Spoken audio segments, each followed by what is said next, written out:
Welcome to the Scott Holm Podcast, March Madness Instant React Edition, Bobby. It's been pretty cool doing these for the last 6, 7 years. I mean, we didn't do one in 2020, where going into the day, U of H is firmly in the right side of the ball. I think I did a tweet about this a couple months ago. Just like, it's really cool that in the process of U of H becoming one of the best basketball programs in the country, we completely skipped over the be on the bubble at any point. Because even the 2020 year where we didn't actually find out a bracket, like no one was saying that U of H team was anywhere near the bubble. Like that's Yep. we just completely skipped the stress in mid-March about whether or not I'm going to see my team on the screen stage of program building. And frankly, don't mind it, Bobby. We are mere minutes after the reveal of the men's basketball bracket. What are your early thoughts on U of H and where we are in the tournament, and just how you doing generally, friend?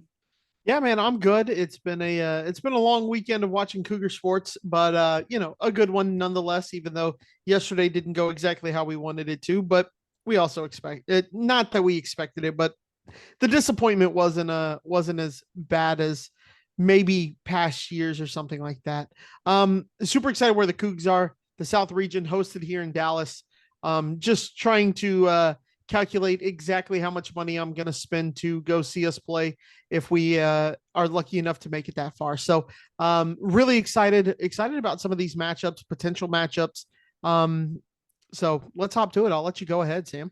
Yeah, we found out the Cougs would be as expected in the South region of the NCAA tournament bracket, and despite being number two overall seed, would be opening up with a Longwood team that I think can feel kind of unfairly cast as a 16 seed. I think they probably have more of a resume of a 15 seed. I think frankly this should be St. Peter's here, and Longwood should be in one of the 15-2 spots. Really interesting opponent. Really interesting backstory in their coach, Griff Aldrich. I'll kind of lead with that. He's led them to the tournament in 2 of the last 3 years, though they haven't been a D1 program super long. So saying Griff Aldrich has led them to their only two Division One NCAA tournament appearances is kind of deceptive to the fact that I think it's been less than 20 years since they made the move up to D1. But he played small college basketball in that kind of part of the world, Virginia, but not like Northern Virginia. I think won a D3 national title, was briefly an assistant coach, then went on to law school, was actually lived a good chunk of this century in Houston. He was a law partner at Vincent and Elkins, and while he was, I think he worked in private equity too. Like just think of all the things that someone from a rich private school in the Mid Atlantic would be doing in Houston, and Griff Aldridge was probably doing it. No knock on Oil and gas. No. oil and gas lawyer. That's literally what he was, oil and gas lawyer. But not knocking what this man did professionally, but also as a guy who's an accomplished basketball player, was an AAU coach, Coach DeAndre Jordan in AAU, and kind of decided around, I think it was 2016, that he wanted to get back into coaching, that he loved basketball and still wanted to do that. He was the director of basketball ops for Ryan Odom at UMBC, was on staff at UMBC when they had their big upset at Virginia, and has been the coach here at Longwood the past several years, including two NCAA tournament appearances. So I think really impressive. I've seen his name at least peripherally connected to the Rice opening because of his extensive time in Houston, because of his I think pretty accomplished last several years coaching at Longwood. Who I think you have to clear a certain bar as a team to beat this U of H team, or to hope to beat this U of H team, to craft the upset. You have to clear a certain bar, Bobby. I think in terms of being able to put the ball in the basket, I think you have to be some degree of good to very good at least at doing that, to consider doing that. I mean, you look at the teams that have beaten U of H this year: Iowa State 2 times, TCU, and Kansas. All, at least at the time of the matchup, I think Kansas has kind of fallen off a cliff with their health problems. You have to be fairly good at putting the ball in the basket, and that just has not been this Longwood team. They're 254th in the country in 2-point field goal, 156th, which is kind of like right in the middle of the road. Not great, not bad in 3-point, but they do two things that sort of concern me here. They're great at getting offensive boards. They're top 15 in the country in offensive rebound percentage, and they're great at getting the free throw line, Bobby. And we know, one, this is a Cougar team that will foul a decent amount. They play a physical brand of basketball. It's just been kind of a through line from Sampson's first tournament team to present, is that this team's going to play a physical enough brand of basketball that you're going to see your opponent probably have a few more free throws at the very least, or a few more, or a few less fouls on them over the course of the game. And Longwood is quite good at doing that. So those are kind of my early thoughts. Do I think that U of H should expect an upset here? No, I don't think so. I mean, on the other side, Longwood, against the schedule, mostly teams of Longwood Station have have really I mean, they've really, I think you have to, again, not that U of H can't possibly lose this basketball game because anything can happen when they tip the ball and play 40 minutes in the court of basketball. But I think where I start to have any kind of stress looking at the matchups and thinking, okay, like, is there a way that U of H could be going home in the first week of this tournament? I think it arrives the game afterwards, the potential of Nebraska or A&M, with all due respect to the Longwood Lancers. So, I mean, again, they played Dayton, close at Dayton. Dayton's a good team. Dayton was a team comfortably in the field of 68. The Cougars faced a Dayton head-to-head in late November, so I respect that. But, I mean, like a lot of the 15-16 seed kind of teams, Longwood hasn't seen anyone of U of H's caliber. Dayton is the closest thing to it. And credit to them, they knocked off High Point, who's the regular season champion, the team that was very much expected to run through the Big South and get their auto bid. So didn't get the easy road in their conference to get there, but I feel like the Cougs should comfortably expect to win this opening one against the Lancers, Bobby. Yeah, that's kind of what I think as well. You kind of look at their statistics. They got Waylon Napper, who is averaging Some great names, by the way. That is a great name. I think it may be Wallen Napper, but I'm going with Waylon Napper. Just under 15 points a game.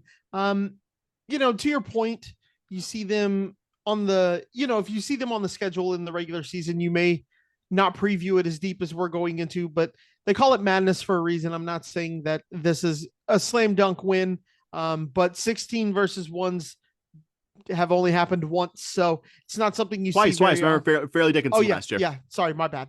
That is correct. So we've seen it twice. You kind of look at the Big South standings. They finished 5th. Not to like completely dismiss this game, but I don't see the Cougs struggling too much with a team that finishes 5th in the Big South. And there's a reason why this is a 116 matchup. A lot of times when I look at teams that are going to beat U of H, I look for big men who can pass the ball, who can shoot pretty well, things like that.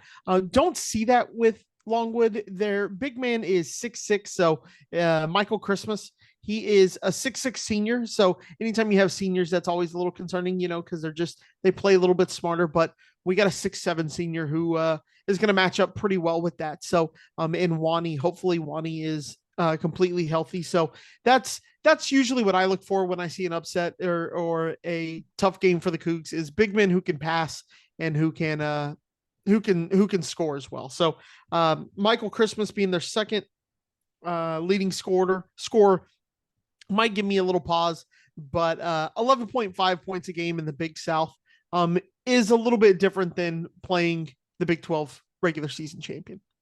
Yeah, I think the only individual guy that Simone Zapala, 7-foot big man there. He's top 80 in the country in offensive and defensive rebounding, like pretty good efficiency numbers scoring the basketball. But I mean, this won't be the Cougs' first time going against us.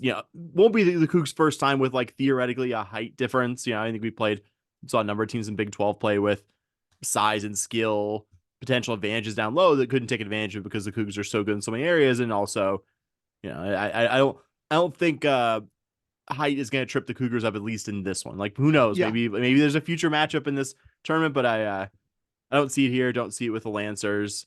Again, hopefully I'm not giving the good folks in. I looked this up, Bobby. Farmersville, Virginia, or okay. my partner who lived in that part of Virginia for kind of equivalent to when you moved to Waco, like his high school years. Said I asked, I was like, was that right by you? He was like, yeah, and it was just.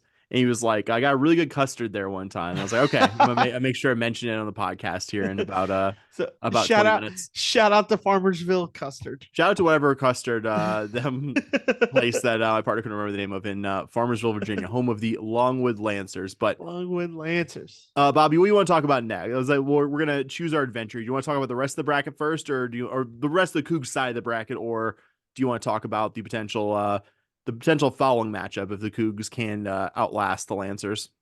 Let's talk potential matchup, and then we'll talk the entire South region, and then we can kind of jump around for any fun things that we may run into. How's that sound? Perfect. I was gonna say, what are your early thoughts? I mean, I know we've seen the Aggies before, so what are your early thoughts on the Aggies and the Cornhuskers, the 8-9 matchup facing the Cougs in the bracket?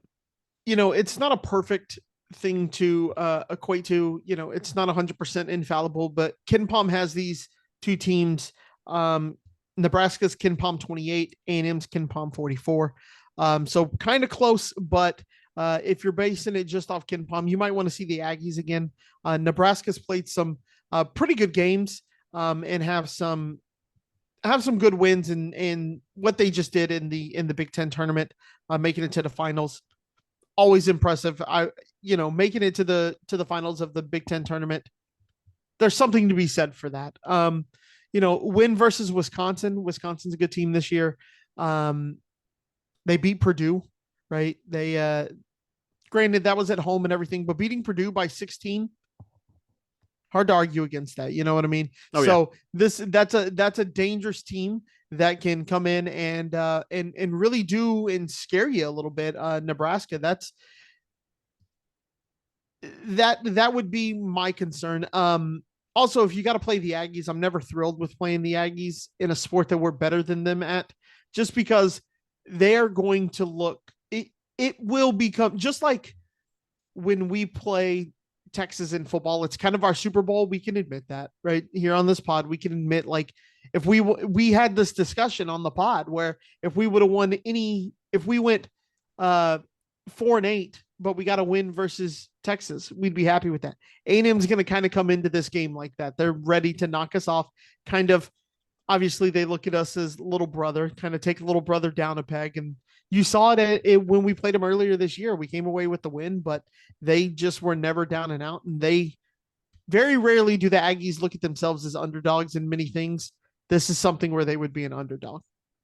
No doubt. I think what scares me more about Nebraska, even though neither team would I like lock and stamp a win against tonight. Yeah. But I mean, just that kind of the opposite of what I talked about Longwood, Nebraska. Nebraska is a good shooting team. Like, I feel like, Yep. not an elite shooting team, but just good across the board. And it doesn't turn the ball over that much. I mean, they're not elite at that. Again, they're just not bad in all the areas where you need to be not bad offensively to face the Coogs. Granted, I think one big weakness is they don't force a lot of turnovers defensively. They're not going to be that disruptive. And I think with the Cougs very veteran guard group, that I think that's something to watch there. And they're not great off. They're both not great at preventing opponents from grabbing offensive boards. They're not great at grabbing offensive boards themselves, which I feel like is an important area against this U of H team that you're going to have to be at least decent there, at least holding serve. And that I see that as potentially an area the U of H could exploit if in fact they get Nebraska.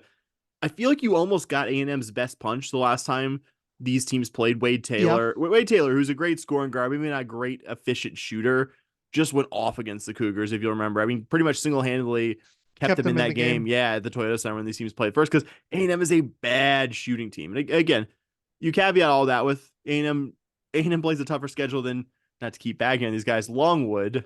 So, that's a product of playing some good defenses. They play a pretty respectable non-conference schedule too. So that's part of the equation.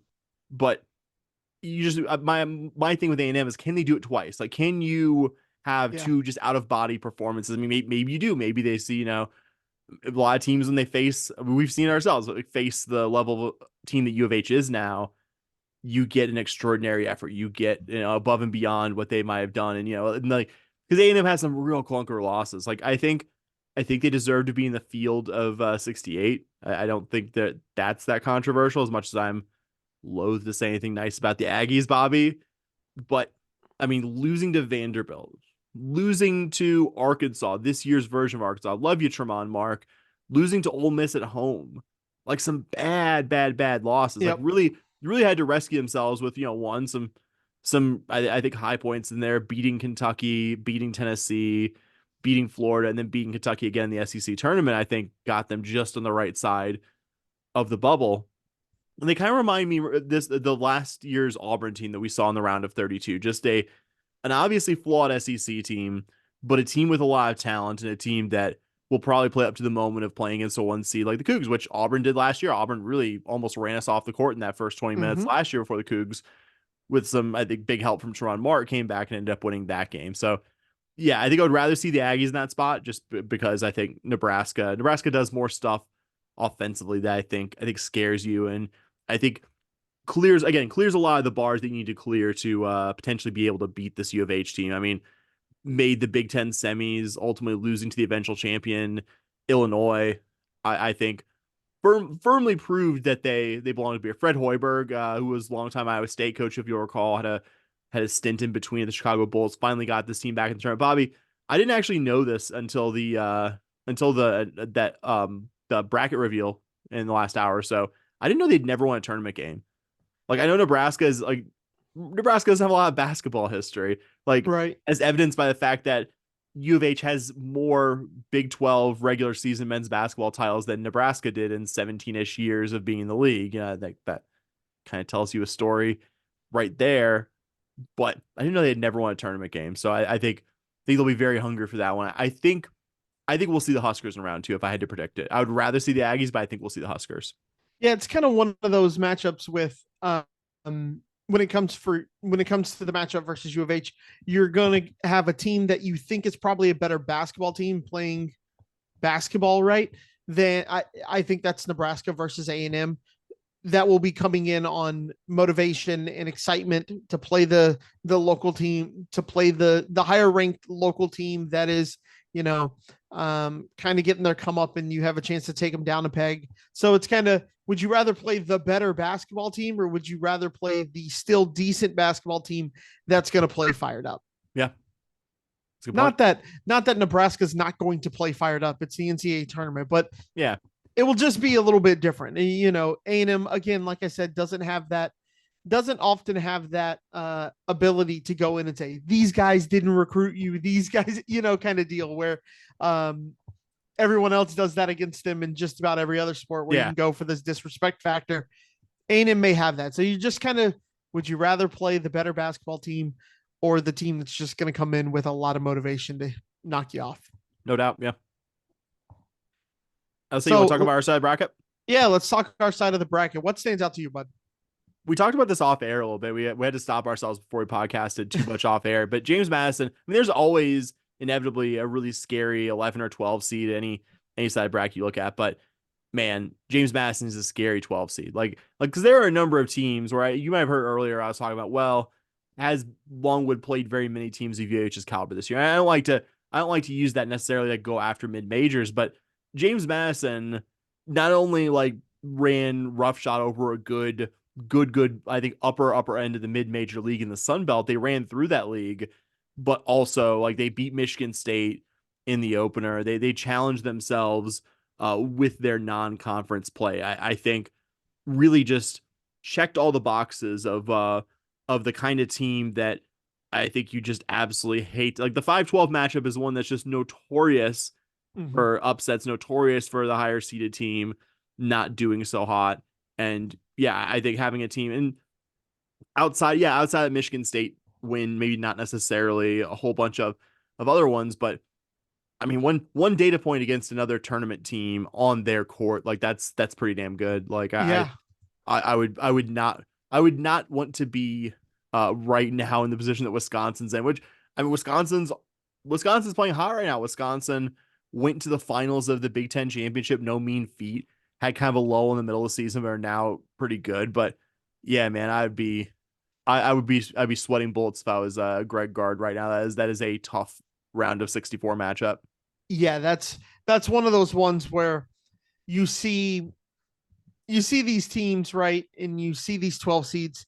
And this is one of those Sweet 16 games that the Coogs could have that you're like, oh, this is the 12 seed that makes it to the Elite Eight. Just because every year there's that damn team that just kind of runs, that's a 10, 11, 12 seed that just kind of makes a run. And if you look at the 12, 13s, maybe the 10s and 11s, they're kind of the one that you look at and go, that's probably the best higher seed, lower seed, I guess. Yeah. That you see here. Maybe that McNeese team is the 12 seed, but as again, we were talking off air before we didn't want to podcast too much. That McNeese team hasn't played a ton of people. Whereas this James Madison team, to your point, they took on a Michigan State team, it went into overtime. So, it was a close game, but that's still a data point to your point. They beat a 9 seed. And this is back when we thought Michigan State was going to be a, Yeah. a contender this year. So, and they got Michigan State fresh, all of that. So it's going to be interesting. That's a really interesting point here. That 12 seed, it's a scary 12 seed.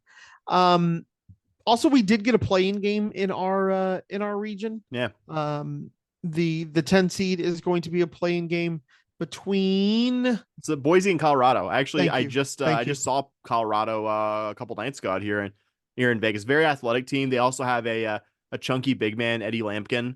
Actually originally from the Houston. I don't know where he went to high school, but he's originally from the Houston area. Played at TCU, and I think this is like his super Oh, senior nice. year at Colorado. And they have like a Kobe Williams, who's I think he's a one and done guy who's going to be at least a first round pick. I think they're pretty interesting too. They look very athletic. I was gonna say like they were playing Utah. Utah, a pretty tall team. Who we saw Utah end up on the wrong side of the bubble, but we saw them Yep. early this season when I think they were playing their best basketball in November in the tournament in the Carolinas that we did.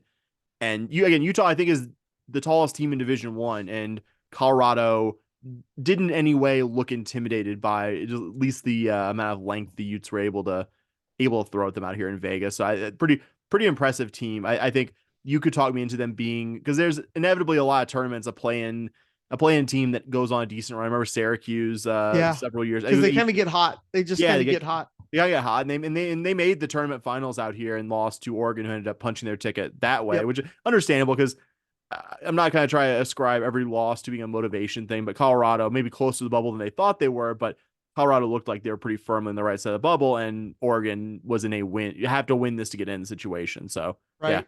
playing good And basketball then right now too. just another team that the 3 seed, before I say Kentucky and talk about Kentucky, who they are, what they are, the disrespect from the CBS crew when they were unveiling this side of the bracket. I mean, they give us a little bit of a video. I don't even know if there was sound with it. And they're just like, hey, Houston's the 1 seed. Let's unveil the rest of the bracket. And you're like, okay. And then they kind of go down. Marquette got like a whole 30-second package. They clearly thought Marquette had a chance of being a 1 seed because it was a 1 seed kind of video package that they had. And then they go through and they unveil the bracket. One of the guys, I think it was Kellogg, goes, pencil Kentucky in for my Final Four. Okay, got it, bro. And then you kind of look at that and you're like, oh, that means they beat us. And then everyone just talked about Kentucky and how great they were going to be, and they're healthy and everything looks good. I don't know if they mentioned Houston except for the host at the end going, and they might have to play a good defense in Houston. And it's like, they might not have to play it. They like a pretty good defense. We're historically one of the best defenses of all time. Like we're number 2 in the country in adjusted defense on KenPom right now. We're tied with Iowa State. That's because we had a couple of games late in the season when we're down to 7 guys. Like, we're a good defense. We're not a pretty good defense. We're an elite defense. I don't want to give Clark Kellogg that much credit. It might have been like, oh, pretty good. You might have been saying it sort of facetiously, like they're a very good team. But your larger point that they didn't spend very much time on a team that until again a meaningless, and we can talk a little bit about this at the end, like a meaningless fucking third game in 3 days lost to Iowa State, and I was like, oh, the metrics don't like. And where your bench is only 6 people at this point. You have your starters and one guy. Your bench because Wani was out. Yeah, well, I mean, Wani played some, but but I mean, like, not at full health. 7 minutes. You essentially had one of your 2 healthy big men is a redshirt freshman who hasn't played any meaningful minutes until the last couple weeks, and I fully on board with you on that one. Mentioned some of the other teams here, and again, Kentucky. I will say Kentucky is a really good offensive team, like number 1 3-point shooting team in the country. They play at tempo. They make their shots. Like they could pose matchup problems for the Cougars. We'll fully admit that. I'm not trying to say Kentucky at 3 seed's a bad team, but like also they had some pretty bad defensive clunkers. There's a reason why they had this incredible offense and lost 9 games between the regular season and the conference postseason. Like, yep. I think they kind of really. I mean, you don't have much time to really like dive in on a team necessarily. In the kind of format that the selection show is, but for as much as they talked about him, like you could have at least mentioned like, oh yeah, Yeah, incredible offense. Dog shit defense in a lot of games against the better teams that they faced, or the teams with a pulse. Like that's Yep. again, that's why they're a 3 seed and not like weren't ever in serious consideration for one. And also, just gonna point out, like past performance doesn't equal future performance, but this is a team that hasn't been past the first weekend of the tournament since 2019. Like Right. I remember because our season ended to the last team that went past the first weekend, the Kentucky team with PJ Washington. Yep. Uh, so Duke in this bracket as well, another I would say a better defensive team than Kentucky, but probably also doesn't have the staggering heights of Kentucky's peaks offensively. Also, just real piece of work. Since I've done enough of my hard cursing this episode here at the top, I've met my quota there. Real piece of work, Kyle Filipowski, who like, had a career-ending injury, Bobby, after Wake Forest rushed the court, and then was like healthy enough to be back out there shortly after against UNC and And like tripping windmill guys. dunked. Yeah, exactly. Just Like like windmill dunked and hasn't looked a step slower at all. exactly, like accidentally ran into someone and fell down And then he tried during a to court and then he storming. tried to trip a Yep, UNC player. player. Yep. Like he's the new Dookie. You know who it Good to is. see, the Duke, ability for college basketball fandom to unite around hating Duke didn't go away when that rat Krzyzewski retired. Ooh, hot take on Krzyzewski. I'm here Yeah, for it. not a fan. All right. Marquette's really good too. I don't want to feel Yeah. like I'm disrespect. I don't want to do to Marquette like the CBS The crew did. selection show did to us. That's fair enough. Marquette's really good. I don't think they had a case for a 1 seed, but the Big Yep. East was kind of top heavy this year, but that top was absolutely like Marquette was included in there. Very, very good team. Wouldn't surprise me at all if they end up going to the Final Four, and would hate it to be our Yeah. expense, but like it's a good team. I mean, there's not really any bad 2 seeds out there. That's the great thing about the tournament. It's just like you're not gonna maybe outside the first round really see an opponent where you're like, oh yeah, we overmatched them badly. Like that's not the nature of the beast. Yep. Uh, Absolutely. yep. All right. You want to talk bubble? You want to talk rest of the tournament and just kind of riff on what we're seeing here and some of your thoughts on the tournament? Yeah, real quick bubble thought. I think it's. I mean, I'm not a original thought here, but I think it's kind of crummy. The Indiana State's not in the field of 68. So bad. Like Highest net ever. Why are you making a metric and then saying, "Oh, it doesn't matter. it doesn't matter"? Good question, Bobby. Because it's like well, and they made this big thing about non-conference strength of schedule and all that stuff. And I don't know if it was specifically used as a cudgel against Indiana State, but I mean, who's gonna like that's the I mean, we know this as U of H fans. We've been in kind of similar-ish positions. Like if you're a really good program outside of a major conference, you're going to find a lot of doors closed to you in terms of scale. Like I'm sure Indiana State 6-7 years ago, before Josh Schertz comes in there, doesn't have any problem getting Right. getting body bag games against better teams in their region, maybe other parts of the country too. Probably isn't, but like have now shown to be a decent team. And I don't know. I feel like the tournament would be benefited more from Indiana State, a team that I think could make a deep run and would be certainly an exciting basketball team to add kind of the tapestry versus Virginia. Like, God, we have to like I realize Virginia, bad style of basketball and everything. Like until this year, they had comfortably had a tournament at large resume to some degree for most of the past decade. Like we're gonna voluntarily subject ourselves to the shittiest Virginia team of the last 11 years. Like I know you have the ability to jump around games. I just that's the juxtaposition that really like Virginia's in, Indiana State is not. Like I know Yeah. they had a good ACC record, but the ACC wasn't any good this year. Like Yeah. Yep. yeah, No, I totally. that's the one that kills me. It's a tough year for the bubble. I grew up. There's a lot of bids. It was a tough year for the bubble. It was a tough year to Yep. be a bubble team there. Not to give the committee too much credit. Like, Indiana State probably would have gotten in and with their resume a number of years, but that I don't know. I still feel like good as the bubble was, all the external factors, bid stealers out there and what have you. I think Indiana State should have been in the field, and that's the thing I think that really frustrates me the most about this tournament selection. Yeah, that's kind of what I had down here. Let me ask you about this. Baylor as a 3 seed. What do you think of that? Feels a bit high. Yeah, I was gonna say I would have got if you had said just gut reaction. What seed do you think I would have been like 3 or 4, probably 4 first. Yeah. See, that's kind of where I was too. Iowa State in at a 2 seed. I'll be honest. I didn't see them jumping to one after that game yesterday. Yeah. I didn't see it. Not that they aren't worthy of it, and they beat us twice, right? In what was essentially a second road game for us. They kicked our teeth in. Yeah. And really both times we played them not at Fertitta, they dominated us. I We mean, could the first game in Ames was like the first game in yeah, Ames. If Milan Momcilovic doesn't hit a crazy shot, like I'm that's not saying we fair. for sure win it, but That's fair. That's let's fair. say that It just rims out. We could win that one in I think Ames. that game just feels like we got stomped because it just you They came could out slow, you did they all that. punched us in the mouth at the beginning. Oh Yeah, yeah, for yeah. sure. And so I didn't really see them as the one. I heard the argument, but if you kind of look, UConn was the number one overall seed.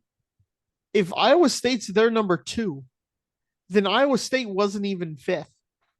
Which is insane. Yeah, they're sixth, maybe seventh. Maybe you have Marquette as the fifth seed or Tennessee. Oh man, Tennessee. Yeah, right. So just kind of interesting. Arizona getting a two. Yeah, Arizona getting a two. Arizona getting a two like is and getting to be in LA, which is like it is not difficult for them to do like they always do and bring like lots and lots of fans there. yeah. So they're gonna have a little bit of an advantage over UNR or Dayton. UNR, I know you were excited. I appreciate using the UNR, calling University of Nevada Reno by its proper name and not allowing them to claim the entirety of the beautiful Silver State as their own. Thank you. I'll be honest. Every time you send UNR in a text, I'm always like, "What is he?" Oh, Nevada Reno. Okay, got it. It happens every single time, so I'm on board with that. Texas getting in as a 7 seed. Feels okay. Maybe a little, little high for their seed. Kansas at a 4. You could maybe make an argument for them at a 3, but yeah, I mean, I feel like the season resume. I don't know, man. Like, I feel like season resume. Yeah, it's a 3 or 4, and you should judge someone on their season resume. So like, I don't take a big issue with it, but that's not right now. That's not a 4 seed. And I think I texted you right after they announced it. Like, yeah, I don't know if they're going to lose to Samford, but they're gonna have a hard time. They're like they weren't a deep team before McCullough and Dickinson both had their various ailments and just like Stanford's a very high tempo team. They're gonna really harass the Jayhawks. Like that's not a fun 4-13 matchup, and a lot of 4-13s, by nature just are not fun. But like Samford in particular, like they're like one of the fastest playing teams in the country. That's gonna be rough when you have no bench and no you're bench and they not just playing your best run basketball right now. Yeah. KU minus 8.5 in that game. Oh, yeah. Peruse the books here once we get done recording like that. Like I don't know if I wouldn't take, and again, usual caveats that nothing I say here should be construed as anything like betting advice, and I wouldn't take them straight up, but I would think strongly about that 8.5. That's all I'll say. Yeah, just a outside of Indiana State, I don't know if I feel too bad for teams on the bubble that missed it. It was a lot of bid stealers. I don't know who has a good case, but really when it comes down to team 69, 70, 68, you run through everything, it kind of is what it is. And that's why I hate the idea of expanding the tournament. Not that I want to dive into this too much, but just like they're always like, well, good teams could come in. And it's like, I mean, you had 68 slots. Yeah. It's at some point, there's always going to be someone left off, right? Yep. If we expand it to 96, there's going to be team 97, 98, 99. And we're not suddenly going to be like, oh, come on, nope. There's always going to be teams left out. That's the nature of having a tournament that isn't just conference champions.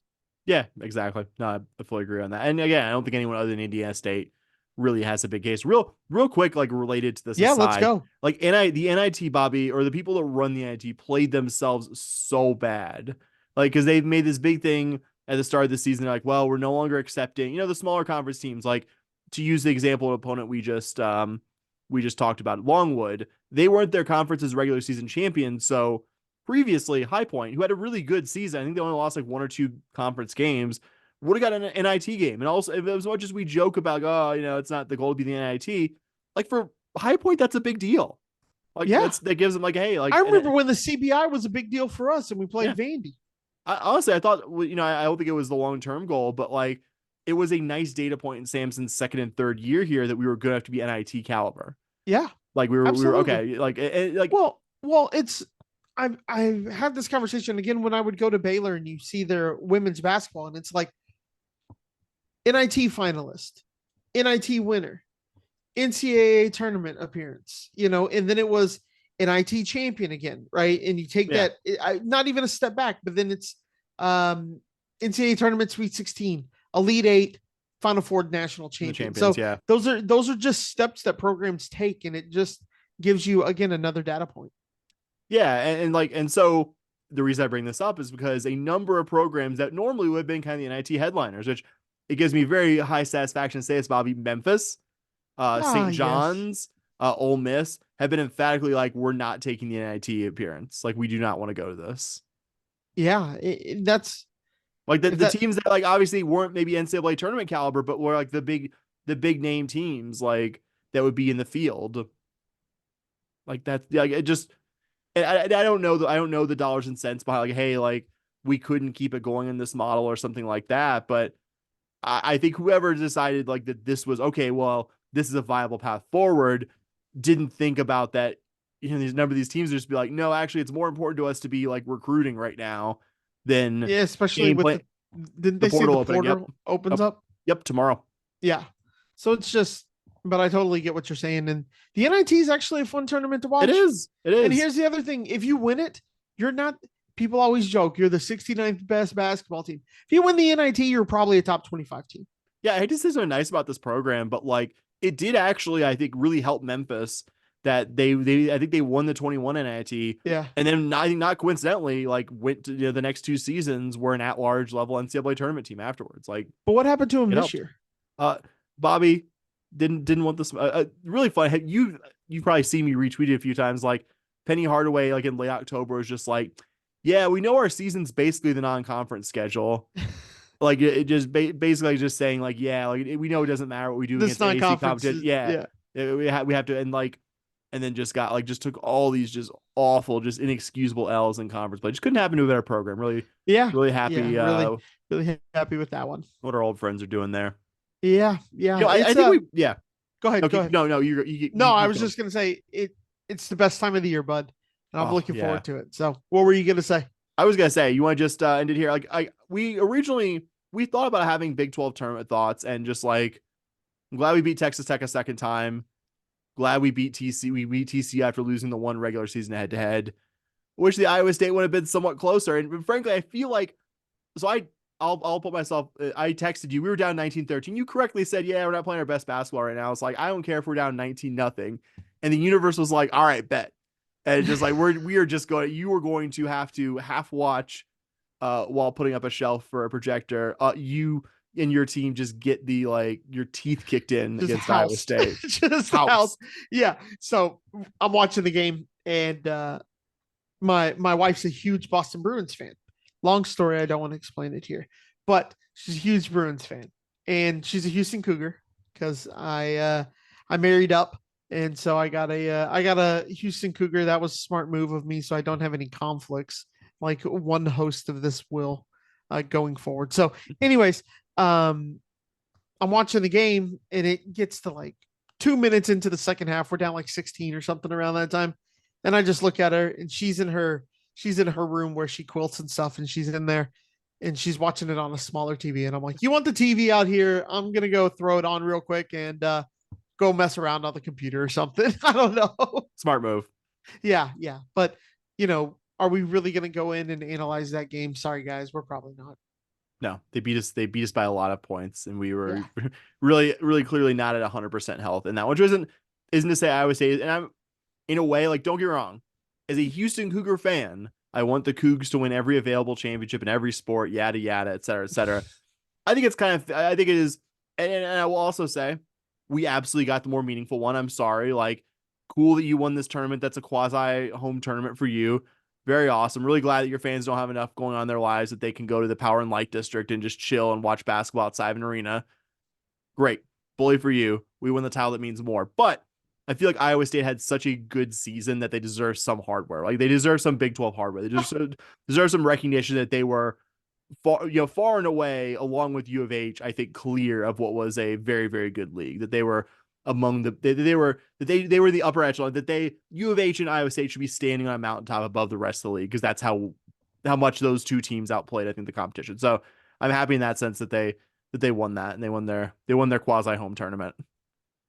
Yeah, absolutely. Good for the clones, I guess. I mean, again, I gotta give them credit. Like, I think there would obviously be more U of H fans if it was in like Dallas or Fort Worth, Right, right. but there wouldn't be that level of UH fans. There wouldn't No. be that level of Baylor fans. There wouldn't be that level of TCU fans.